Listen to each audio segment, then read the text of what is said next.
ലൊക്കേഷനിൽ എങ്ങനെയാണ് നിങ്ങൾ അർജുന അശോകൻ നിങ്ങളുടെ കോമ്പിനേഷൻ? ഭയങ്കര രസമാണ്. അർജുനൊക്കെ ഭയങ്കരമായിട്ടും ഇപ്പം ആളുടെ കോ ആക്ടേഴ്സിനെ എപ്പോഴും കംഫർട്ടബിൾ ആക്കും. അതായത് ഇപ്പം ഒരു സീൻസ് ഒക്കെ ചെയ്യാനാണെങ്കിലും പേടി അങ്ങനെ ഡയലോഗ് തെറ്റിപ്പോ ഇങ്ങനെ അങ്ങനെയുള്ളൊരു ഇതില്ല. ഭയങ്കര ചില്ലാണ് ആള്.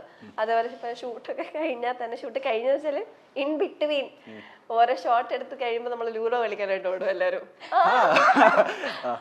അങ്ങനെയൊക്കെയായിരുന്നു എല്ലാരും.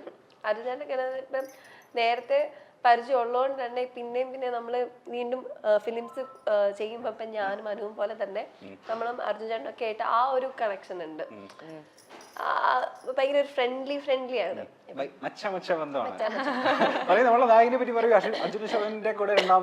അതെ, ഇപ്പൊ ഇതേപോലെ നമ്മളെ ഭയങ്കര കംഫർട്ട് ആക്കി വെക്കുന്ന ഒരാളാണ്, ഒരു ആർട്ടിസ്റ്റാണ്, അല്ലെങ്കിൽ ഒരു വ്യക്തിയാണ് അർജുൻ ചേട്ടൻ.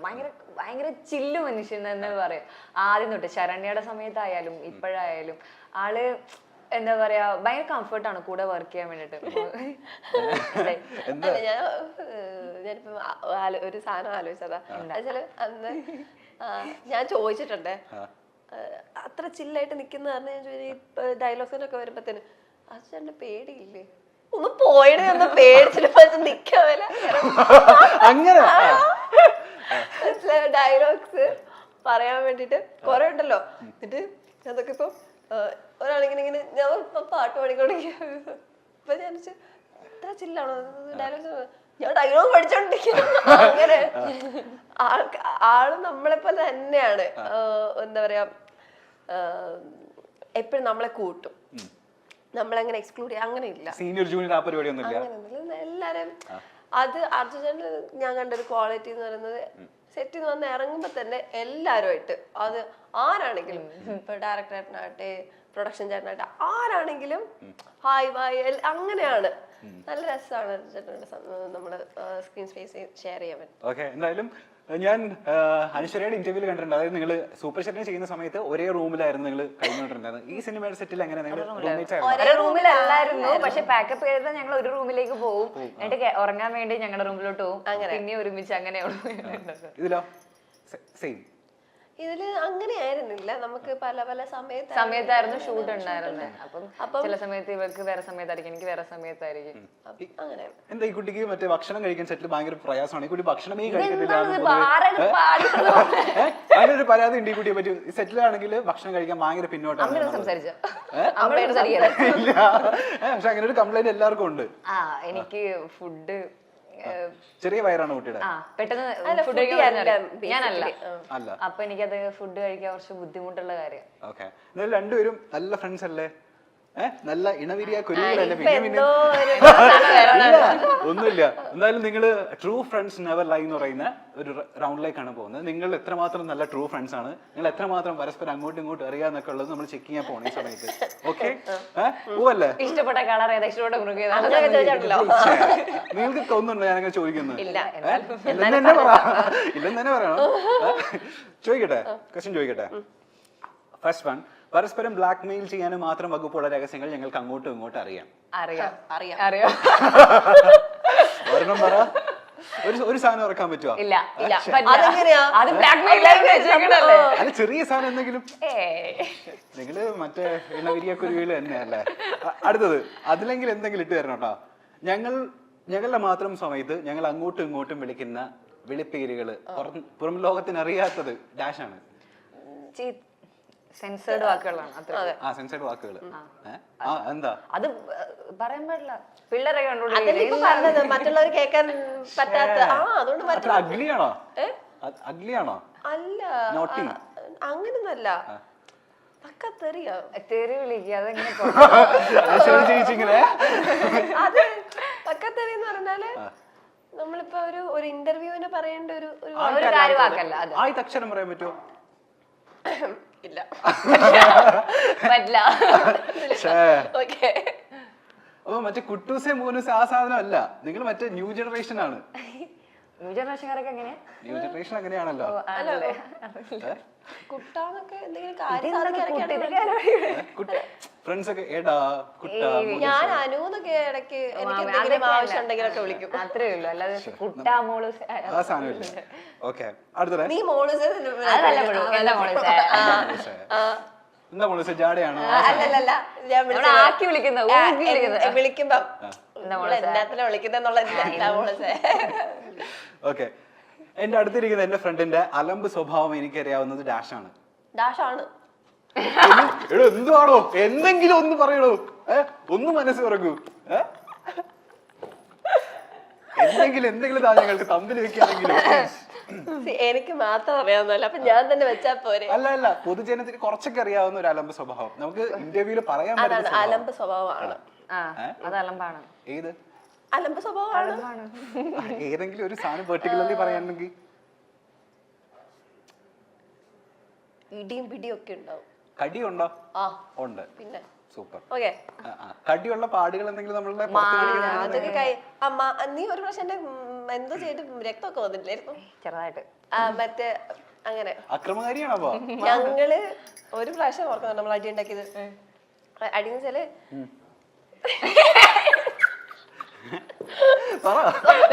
സോറി, അതെന്താ വെച്ചാല് ഒരു സംഭവം ഉണ്ടായി. അതിന്റെ സംഭവം വെളിപ്പെടുത്തില്ല, സംഭവം ഉണ്ടായി. അപ്പൊ അത് കഴിഞ്ഞിട്ട് അത് കാണിക്കാതിരിക്കാൻ വേണ്ടിട്ട് കൊറേ നോക്കി. അപ്പൊ ഞാൻ എന്റെ ഫോണിൽ കേട്ടെന്ന് പരിശ്രമിക്കാം. ബാക്കി 2 പേരും ഉണ്ട്, 3 പേരും പറഞ്ഞ അടി. അവസാനം കട്ടിന്ന് ഞാൻ കിടക്കയിൽ ഇരിക്കുന്നത് പിടിച്ച് വലിച്ചിട്ട് എന്റെ മുകളിൽ 3 പേര്. അതിലൊരാളെ കാലിടിച്ച് കാലിന് എന്തൊക്കെയോ പറ്റി, എന്റെ കൈ മുറിഞ്ഞു. ലാസ്റ്റ് ഒരു ഫോൺ വാങ്ങിച്ച് അത് എന്താന്ന് എനിക്ക് ചെക്ക് ചെയ്ത് അപ്പൊ സമാധാനമായി എല്ലാവർക്കും.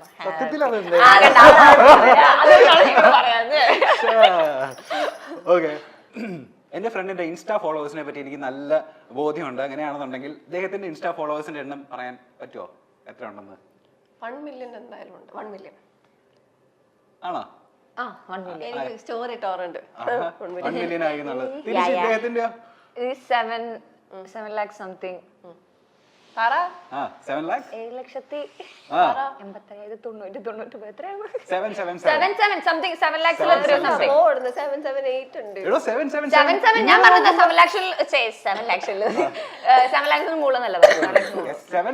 അല്ലേ? അപ്പൊ ഇന്നായിരിക്കും 8 അല്ലേ? മിനിയാൻ നോക്കിയാൽ ഇന്നലെ ഞാൻ നോക്കിയപ്പോ 777 ആയിരുന്നല്ലോ. അത് എനിക്ക് തോന്നുന്നു ഞാൻ ഒന്നുകൂടെ ഒന്നുകൂടെ റിഫ്രഷ് ചെയ്യുമ്പോഴത്തേനും 8 എന്ന് കാണിച്ചായിരുന്നു. ഓക്കെ, ലാസ്റ്റത്തെ ഞങ്ങൾക്ക് രണ്ടുപേർക്കും ഒരുപോലെയുള്ള പ്രാന്ത് ഡാഷാണ്. ട്രാവൽ രണ്ടുപേരും ട്രാവൽ ചെയ്യും. ഞാൻ നോക്കുന്ന സമയത്ത് നിങ്ങൾ കാറിലൊക്കെ പോകുന്ന സമയത്ത് നിങ്ങൾ ഫുൾ വീഡിയോ എടുത്ത് ഇൻസ്റ്റാഗ്രാമിൽ പോസ്റ്റ് ചെയ്യുന്ന കലാപരിപാടി എപ്പോഴും ഉള്ളതല്ലേ? ഇല്ല, എപ്പോഴും ഇല്ല. ഞങ്ങളത് വല്ലപ്പോഴും ഞങ്ങൾ ഒരാള് ഒരു വീഡിയോ ഞങ്ങള് പക്ഷെ ഞങ്ങള് പേഴ്സണൽ നമ്മള് ടൈം ഉണ്ടാകുമ്പോൾ എല്ലാവരും എൻജോയ് ചെയ്യുന്ന ആൾക്കാരാണ്. അറ്റ് ദ സെയിം ടൈം അതൊരു മെമ്മറിക്ക് വേണ്ടി ക്യാപ്ചർ ചെയ്യുന്ന ആൾക്കാരാണ്. ഞങ്ങൾ ഫുൾ ടൈം എപ്പോഴും ഈ വീഡിയോ എടുത്തോണ്ടിരിക്കുകയല്ല. ഞങ്ങൾ പോകുമ്പോൾ ഒരാള് ഒരു വീഡിയോ എടുക്കും, എല്ലാത്തിന്റെ ഒരു വീഡിയോ എടുത്ത് അവിടെ വെക്കും.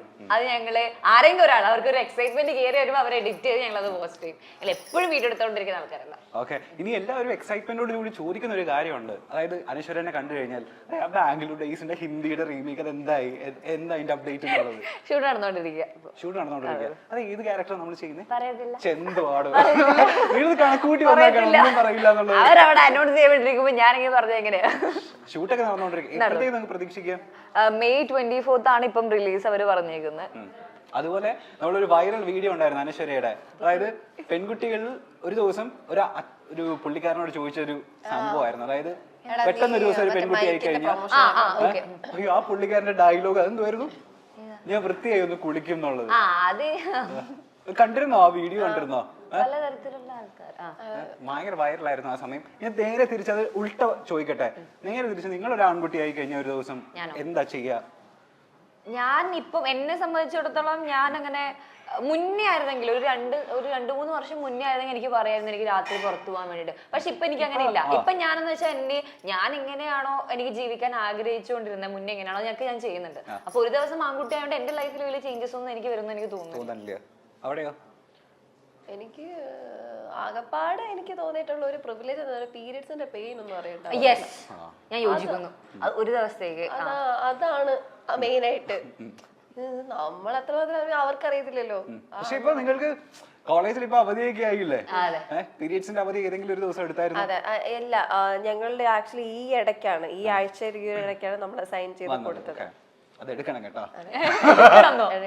മസ്റ്റായിട്ട് നിങ്ങൾക്ക് കിട്ടുന്ന ഒരു പ്രിവിലേജ് യൂസ് ചെയ്യാൻ. പിന്നെ വേറൊരു കാര്യം വെച്ചാൽ എനിക്ക് തോന്നിയിട്ടുള്ളത് വെച്ചാല് ഞാൻ ഇപ്പം പീരിയഡ്സ് ആയിട്ടിരിക്കുമ്പം നമുക്ക് പെയിൻ ഉള്ളപ്പം വീട്ടിൽ ചടഞ്ഞിരിക്കുമ്പോഴത്തേനും നമുക്കത് പിന്നെയും ഭയങ്കര എന്തെങ്കിലും പുറത്ത് പോയി എന്തെങ്കിലും ഫുഡൊക്കെ അടിച്ച് അങ്ങനെയുള്ളൊരു നമ്മൾ വെറുതെ ക്ലാസ്സിൽ പോയിരിക്കുന്ന കാര്യമില്ല ഞാൻ പറഞ്ഞത്, എന്തെങ്കിലുമൊക്കെ അവിടെ ഇവിടെയൊക്കെ ആയിട്ട് പോയി എന്തെങ്കിലും ഫുഡൊക്കെ അടിച്ച് അങ്ങനെ ഇതായി കിടക്കുമ്പോൾ പിന്നെയും ഒരു എന്താ പറയാ ആ ഒരു ഫേസ് അങ്ങ് മാറി കിട്ടും. പക്ഷെ നല്ലൊരു ഇതാണ് അത് വന്നത്.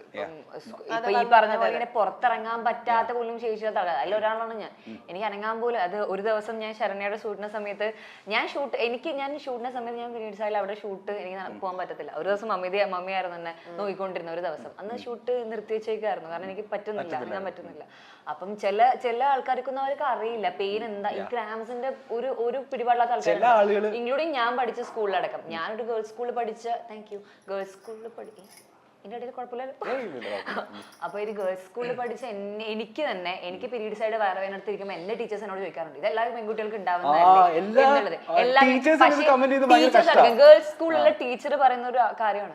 അപ്പം അവർക്ക് അറിയോന്ന് എനിക്ക് അറിയില്ല. എല്ലാവർക്കും വരുന്ന പെയിൻ ഭയങ്കര ഡിഫറെന്റ് ആണ്. എന്റെ ഫ്രണ്ടിന് അവർക്ക് അറിയ പോലും ഇല്ല. എനിക്ക് നേരെ തിരിച്ച എന്റെ നാട്ടുകാർ മൊത്തം, ലൊക്കേഷൻ മൊത്തം അറിയാം, സ്കൂൾ മൊത്തം അറിയാം ഞാൻ പീരീഡ്സ് ആയിട്ടുണ്ടെന്നുള്ളത്. നേരെ തിരിച്ചാണ്. അത് പലതും പല സിംറ്റംസോടെ. ഇപ്പം ചിലർക്ക് ബാക്ക് പെയിൻ ആണ്, ചിലർക്ക് എഴുന്നേക്കാൻ പോലും പറ്റില്ല, ഛർദി, ചിലർക്ക് കാലുവേദന, അങ്ങനെ പല രീതിയിലാണ്. മലയാളത്തിലെ തിരക്കുള്ള നായികമാരാണ് മമിത ബൈജുവും അനശ്വര രാജനും. ഇരുവരും ഒന്നിച്ചെത്തിയ സൂപ്പർ ശരണ്യ എന്ന ചിത്രം ശ്രദ്ധ നേടിയിരുന്നു. മമിതയും അനശ്വരയും ഒന്നിച്ചുള്ള ചിത്രങ്ങളും വീഡിയോകളും സാമൂഹിക മാധ്യമങ്ങളും വലിയ രീതിയിൽ പങ്കുവയ്ക്കപ്പെടാറുണ്ട്. എന്നാൽ ഇരുവരും തമ്മിൽ അടുത്തിടെയായി അകൽച്ചയിലാണെന്ന അഭ്യൂഹങ്ങൾ ഉണ്ടായിരുന്നു. ഇപ്പോഴിതാ അതിന് മറുപടി നൽകിയിരിക്കുകയാണ് അനശ്വര. തങ്ങൾ സുഹൃത്തുക്കളാണെന്നും മത്സരത്തിന്റെ ആവശ്യമില്ല എന്നും അനശ്വര പറയുന്നുണ്ട്. മാത്രമല്ല സൂപ്പർ ശരണ്യയിലെയും പ്രണയവിലാസത്തിലെയും വിശേഷങ്ങളും പങ്കുവയ്ക്കുന്നുണ്ട് ഇരുവരും. ഞങ്ങൾ എല്ലാവരും ഒരു ഗ്രൂപ്പിലുള്ളവരും സുഹൃത്തുക്കളുമാണ്, മത്സരമില്ല. ഞങ്ങൾക്കിടയിൽ താരതമ്യം വരേണ്ട കാര്യമില്ലെന്ന് എനിക്ക് തോന്നിയിട്ടുണ്ട്. ആരോഗ്യപരമായ മത്സരത്തിനപ്പുറത്തേക്ക് യാതൊന്നുമില്ല. അങ്ങനെയൊരു ചിന്ത ഞങ്ങളുടെ ഗ്രൂപ്പിൽ ആർക്കിടയിലും ഇല്ല. മാത്യു, നസ്ലിൻ എന്നിവരുടെ കാര്യമെടുത്താൽ അവരും വളരെ നല്ല സുഹൃത്തുക്കളാണ്. ആരാണ് മികച്ചത് എന്ന മത്സരത്തിനല്ല നമ്മൾ ഇവിടെ ഇരിക്കുന്നത്. നമ്മൾ കിട്ടുന്ന കഥാപാത്രങ്ങൾ മികച്ചതാക്കാനാണ് ശ്രമിക്കുന്നതെന്നാണ് അനശ്വര പറയുന്നത്. മമിതയും അനശ്വരയും തമ്മിൽ ഉള്ള മനോഹരമായ സൗഹൃദ നിമിഷങ്ങളെക്കുറിച്ചും ഇരുവരും പറയുന്നുണ്ട്. ഇരുവരും ഒന്നിച്ചെത്തിയ സൂപ്പർ ശരണ്യയിലെ വിശേഷങ്ങളും പറയുന്നുണ്ട്. തന്റെ ഫോണിന് വേണ്ടി എല്ലാവരും അടികൂടിയ ഒരു സംഭവത്തെക്കുറിച്ചും ശരണ്യ പറയുന്നുണ്ട്. അങ്ങോട്ടും ഇങ്ങോട്ടും പല രഹസ്യങ്ങളും അറിയാം. പലപ്പോഴും ചീത്ത വാക്കുകളാണ് അങ്ങോട്ടും ഇങ്ങോട്ടും വിളിക്കുന്നത്. സൗഹൃദത്തിന്റെ പേരിലാണ് അത് എന്നും ഇരുവരും പറയുന്നു. എന്നാൽ തങ്ങളുടെ സൗഹൃദത്തിന് പുറമേയുള്ളവർക്കിടയിൽ ഒരു ലിമിറ്റും ഇവർ വച്ചിട്ടുണ്ട്. പുറമെ അങ്ങനെ എല്ലാ കാര്യങ്ങളും വെട്ടിത്തുറന്ന് പറയുന്നതുമില്ല ഇരുവരും.